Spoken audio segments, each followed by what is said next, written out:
So many of the authors who come to me have been through something terrible. They've experienced an unspeakable trauma, and all they want to do is get that story onto paper so that it can help others. And as a result, one of the most common pieces of advice that I give folks is to wait until you are ready. But I realize that that is not really a bounded piece of advice. If you have not been through the healing process of a trauma, it's really difficult to know when you're ready. So I thought today it would be helpful to talk through the stages of healing from trauma so that you can see how a book would fit into each of these stages. And I'll tell you, I'm going to be really vulnerable in this episode because I'm going to share about my own trauma and the way that I went through this process of trying to decide whether and when I wanted to write a book about it. So stay tuned. Let's talk about how do you know when you're healed enough to start that book.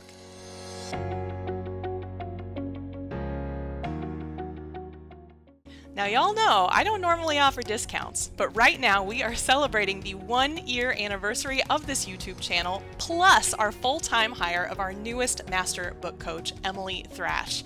So right now, when you sign up for a one-on-one coaching package, you are going to get a 50% off coupon for one of our a la carte publishing services. You can either watch to the end of this video to learn more about this offer or head over to pageandpodium.com/Emily.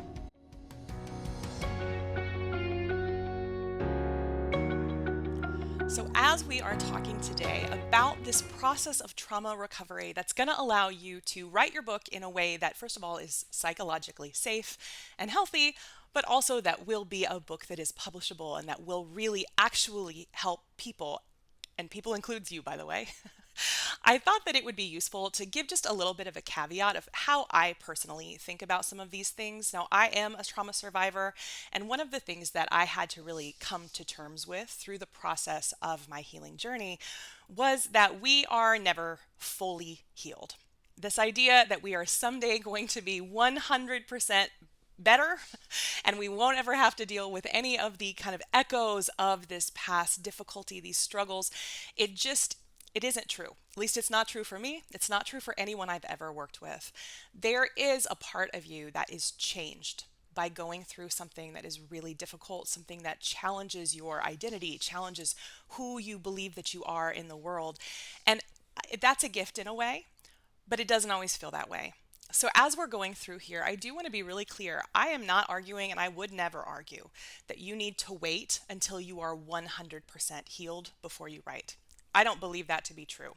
And in fact, as I'll mention as I'm going through these stages, at every single stage, writing can be really profoundly helpful.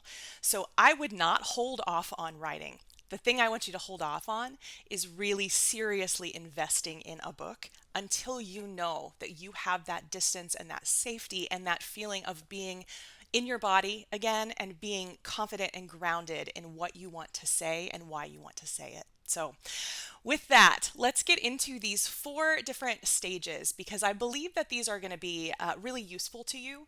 There are things that I went through, but as I have worked over the many years with all kinds of people that have experienced all kinds of trauma, I have seen these come up again and again. These are patterns that most people will need to go through. So let's talk about our 4 stages. Now, the first stage is what I call numbness. Now, this is going to feel different for everyone, but at this point, oftentimes the trauma feels sort of surreal. Oftentimes, we wouldn't even describe it as a trauma. At least that was true for me. That there is a sort of question about did this really happen? How would I even describe what happened? There's really no cohesive story to what happened. And in fact, it's quite difficult to even sort of label it at this point. So we might be able to say, I was in a car accident or, I had a terrible experience at work or, whatever the range of trauma is here. But as far as kind of saying, where did this event begin and where did this event end?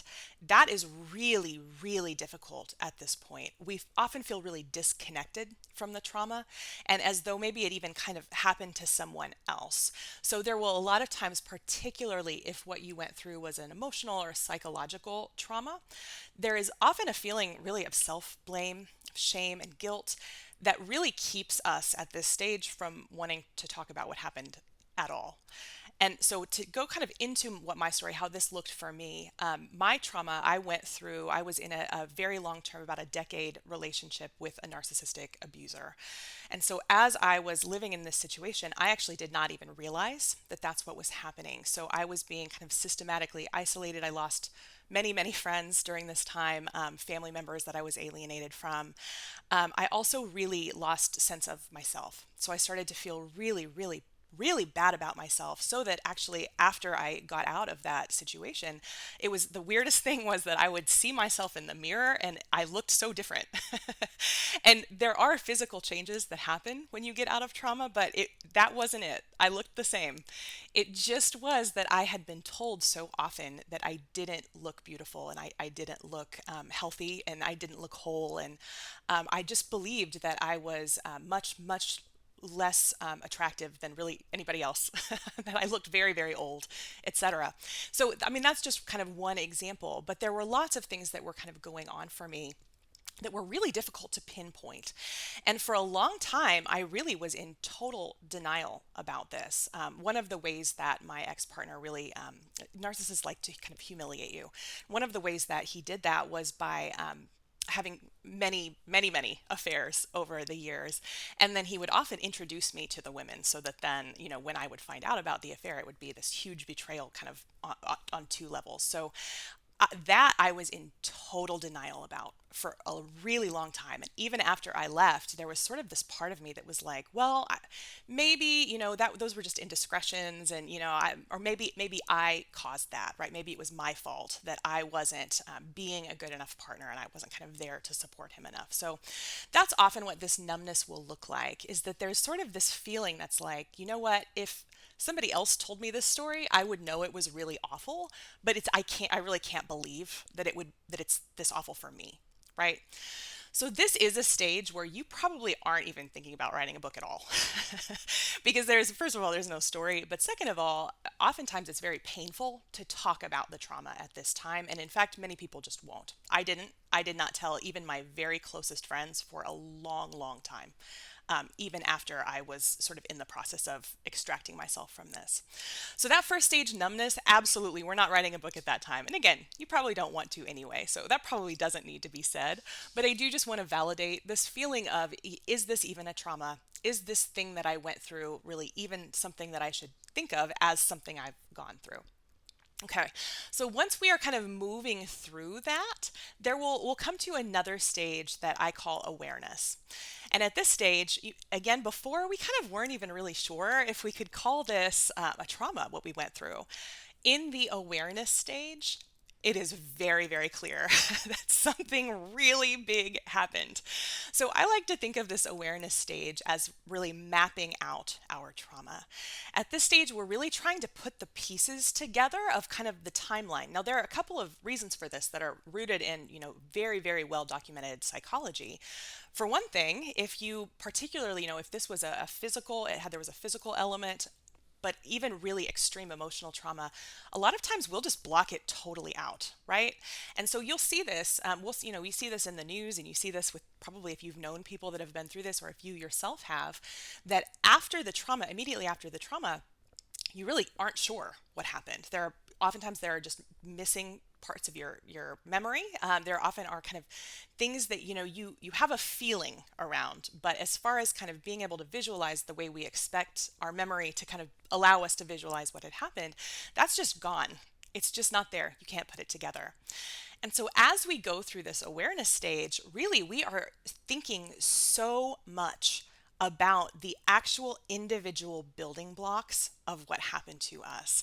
Now, this can look all kinds of ways, and I've mentioned this in a video a couple of months ago, that for me, one of the things that I would do, I love to journal, y'all know that, is I would just kind of make lists of all of the little things that that he had said to me that I hadn't at the time really thought of as in any way. But then after I was out, I was like, oh my gosh, that is a really mean thing to say, or wow, what a manipulative thing to say, or like, oh my gosh, I can see how when he did this, then I backed away from this friendship. And so you're sort of like, what are all the things that happened, and how did the scenes, how did things play out?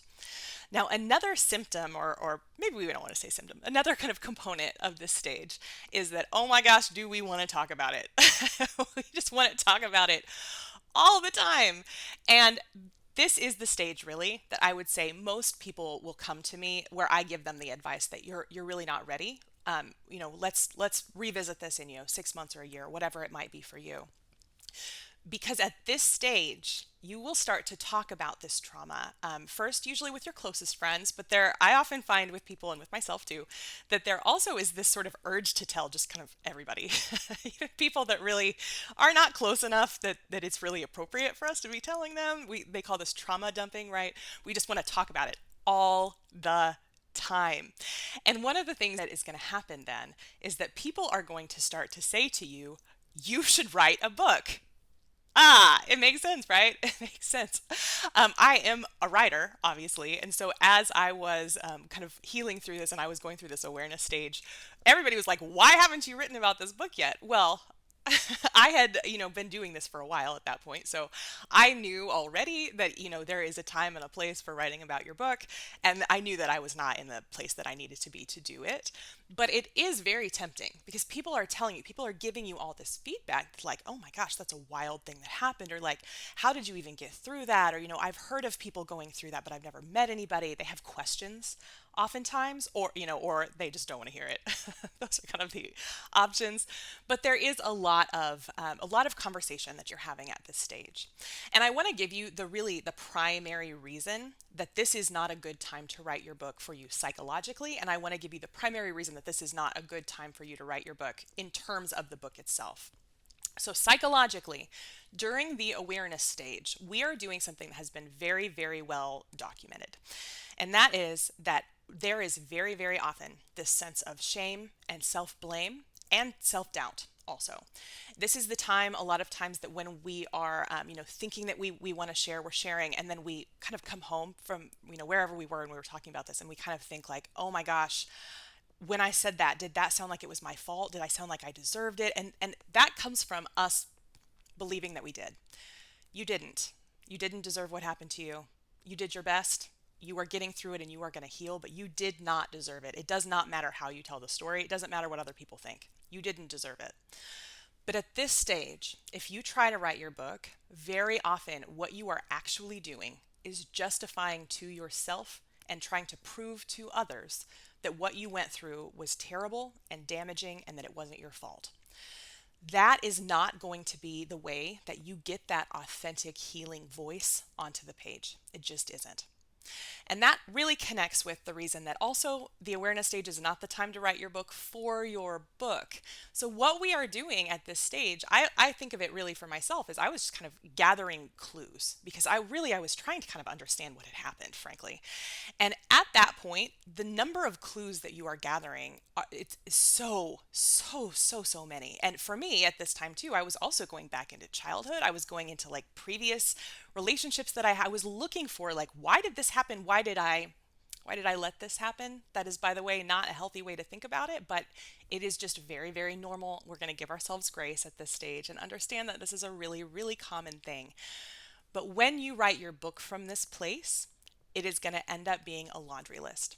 You are going to end up with so many scenes, so many events with no real coherent narrative arc, no real flow, often very little connection between a lot of the things. And that is because you are just coming into awareness. You yourself do not know the connection between these events yet. So this is not a time we're going to write our book. It's not going to be good for you to write your book now, and it's also not going to be good for your book. The awareness stage is a great time to start a journaling practice. And the reason for that is that you want to talk about it. You are going to want to journal. You might be journaling multiple times. I was journaling multiple times a day. I was thinking of things. I was running for my journal and writing them down. Journaling is a great practice, and when you do that, you can reassure yourself that when I get to the stage that I'm ready to write this book, I will have all this stuff documented. It's not going to go out of my brain. I've written down, if you can even, often we can remember even quotations, things that people said to us word for word. Write it down. We're just not writing our book quite yet, right? Okay, so the third stage, after we have kind of gone through this numbness, we have started to develop awareness, we are going to get to a stage that I call urgency. And this is the kind of second most popular, I would say, time that people will come to me. Now, urgency is not necessarily a terrible time to write your book. We have a little more work to do at this stage, but urgency can be a time where it makes sense. So during the urgency stage, we begin to ask why. During the awareness stage, we were asking what. During the urgency stage, we want to understand what this meant. It is so difficult for our brain, just physiologically, to understand that terrible things can happen to us without having a meaning. Now, the good news is they will have a meaning. You will find the meaning. But during this urgency stage, we don't really have it yet, and we're pretty desperate to have that meaning. So, one thing that happens a lot during this time is that we really want to use our story to help people. And it can make it really difficult to get clarity on what we need. We are so externally focused. We want to think about how we can help others, how we can kind of move outside of ourselves, because during that awareness stage, oh my gosh, you're talking and you're talking and you're talking, but there is such a disconnect between yourself and how you feel and what is happening outside as we're kind of justifying ourselves. Here we're starting to really think about how can the inside of ours, how can these changes that we experienced, how can they integrate with the outside of ourselves? Now, I'll tell you, for me, this was a real sort of crisis moment for me. This was a moment where I was really reconsidering basically every single thing about my life. This is a stage for me where I was really thinking about, did I want to write a self-help book? Did I want to really kind of make sure that other people could see when they were in the middle of this situation that I could not see, and frankly, really my friends and family couldn't see either, that I was in the middle of this situation. I thought maybe I wanted to kind of start a new podcast. I thought about starting a life coaching business. I really wanted to use what had happened to me to change other people's lives. And that impulse, oh, hold that impulse. That impulse is so profoundly healing because that impulse will connect you with other people. Now, we're not quite ready to actually help other people at this stage. And I'll tell you, one of the ways that is so clear in my journey is that one of the things I was doing a lot at this time was commenting on social media. If people would kind of, say things, and I would kind of be in these boards where people were talking about abuse or whatever, I really, really wanted to share my advice. And it was so urgency. It was so urgent that I have people listen to me because I could see kind of how this had all played out for me. And I was so desperate to make sure that not one more person was going to go through this. The problem with being in that stage as you're writing a book is that the way you think you're going to help people changes almost every single day. And I see this with clients when they kind of start, when they sign on a little bit too early, just sometimes it's just a little bit too early, is that the theme of the book, the message of the book, the tone of the book will change every single day. So one day it's going to be education, and they've kind of taken this really deep dive into, in my case, it was narcissistic abuse, but that could be, if it was something that happened like a car accident, that could be, you're really deep diving into car safety. I have a really close friend who was in the military, and he talks a lot about sort of looking into military policies and why was he kind of even in this place to begin with. And there's a lot of kind of research that is going to happen at this stage. And then some days you're also going to feel like, you know what? No, it's all felt stuff. It's all the feelings that I'm having. And that's what I need to go into, is I really need to help other people kind of see their value and see their self-worth and understand that they didn't deserve this. And so then that's a very different book, right? Than this self-help book where we're kind of laying out all this research. So there's lots of shifts that are happening at this time. And I will tell you what, that's good. That's good. You want that, because anytime you're moving from one plane to another in any part of your life, trauma or not, there has to be a shakeup, right? That's actually what you need, because where you are isn't working. There has to be a shakeup so that you can get to a place that is going to work for you. And that next stage, it's coming very quickly if you're in urgency, by the way, is integration. Now, integration for me, it was almost a snap. There almost was a moment where I could feel the cogs had shifted into place, and I was out of this kind of desperate energy and into this much calmer, much more grounded energy where, let's be honest, I really could then start to imagine myself talking about this. It was months that I really, I was kind of, oh yeah, I'm going to write a book. And I was kind of, I was in that awareness stage. I was talking. But if you really ask me, are you going to stand up on a stage and talk about this? I think there was very little chance that I believed that I could do that. At the integration stage, you will start to feel as though this trauma is yours. You own it. You can stand up there, or you can sit at the computer and write the book. You can sit at the microphone and do a podcast. This is yours that you own, and you can use it how you want to use it to help other people, to help yourself. Now, I did not make up this term integration. This is a very well-known kind of concept in psychology. And all we're talking about when we talk about integration is integrating this traumatized person, this person that you have been, who's gone through this terrible story, into who you have always been. So essentially, especially I like to think of it as storytelling, since obviously that's what I like to talk about. We're talking about the story of trauma and the story of your life, and how do they merge together. So this is where we're starting to understand kind of what were the patterns that led me into this trauma, and what are the patterns that are going to lead me out that feel very true, very authentic, very genuine to who we are. Now, there are really three things that I want you to kind of watch for to realize when you are moving into, or when you have moved into, this integration stage. And again, these are all research based. These are not, these were my experience, but I also have seen them oftentimes referenced in the literature. So the three things, the first one is you will start to understand the meaning of what happened to you. But in urgency, you are trying to understand the meaning of what happened to you in terms of other people. When you get to integration, you understand that the most important meaning is the meaning for you. What you will start to see is that you are the one that has to own what this story is. You have to own kind of how it fits into your vision of yourself. You have to own what it's going to mean going forward and how it is going to propel you forward. The second thing that I really want you to watch out for, that's going to help you see when you're moving out of this urgency and into the integration, getting really ready to this place where you're going to be ready to write your book, is you will start to think about how you want to refer to yourself. So you might have heard this kind of debate that happens. It happens a lot in domestic violence circles, sexual assault, is this idea of victim versus survivor. And this I find happens during the integration, and it's still a little bit of a battle for a lot of people. So some people will say, I'm a survivor. I've claimed that I've overcome this, and it was really difficult, but I held to what I knew was right. I emerged out of this trauma, and I have survived.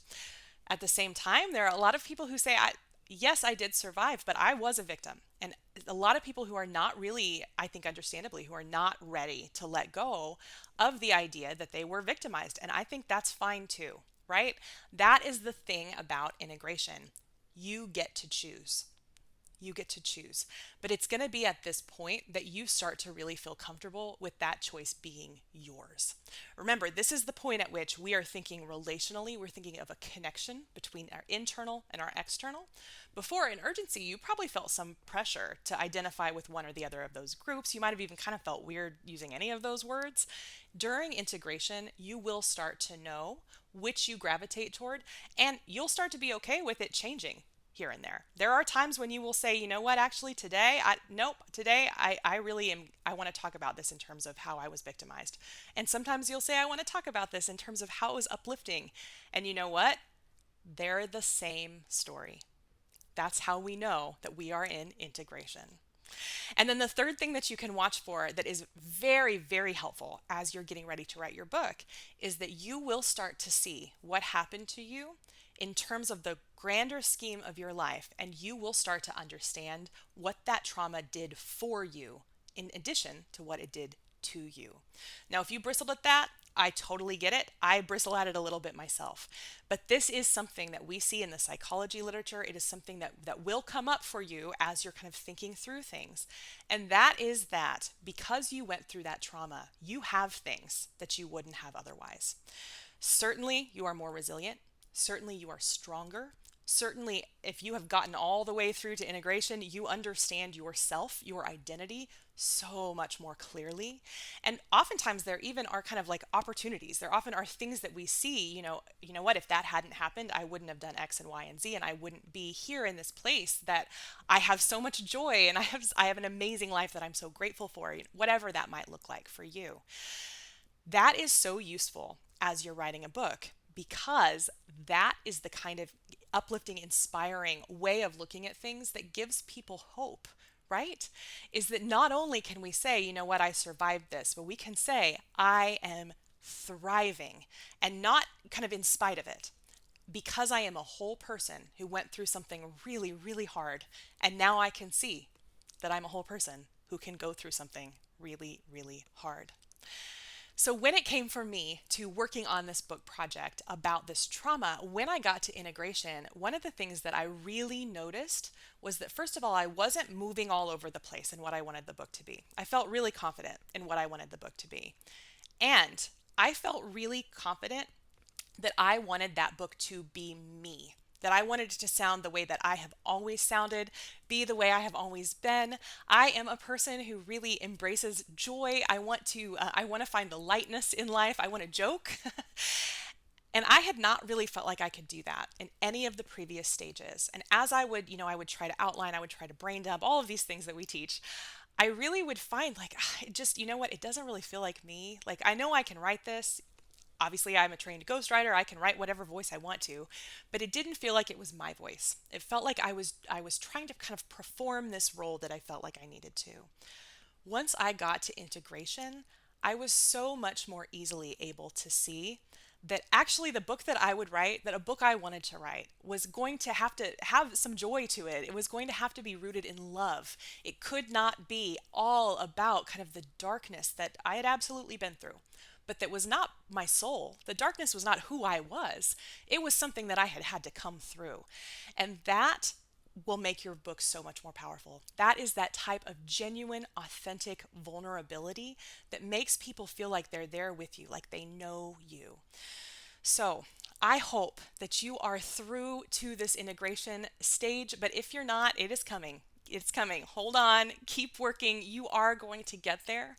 And once you get to this stage, where you can look back at yourself and you can feel for her, and you can love her, and you can understand that she did not deserve what happened, but that she is so strong because of it, that is how you will know that you are ready to write this book. And when that comes, it's not going to be easy. If you need help, we have a really amazing special that's running. Stay tuned. I've got a little blurb about it coming up right after our credits. But what I want to say to you is, please reach out if I can help you. Please reach out if this has resonated with you. I am really interested in hearing kind of how people's journeys progress. That's part of why I do what I do. So if you are struggling through this, if you are finding that you are getting through from one stage to another, please reach out. I would love to hear from you. In the meantime, I hope that writing, whether it is journaling, whether it is outlining, brain dumping, or actually writing your book, I hope that you are finding it as healing as I have. So in the meantime, happy writing.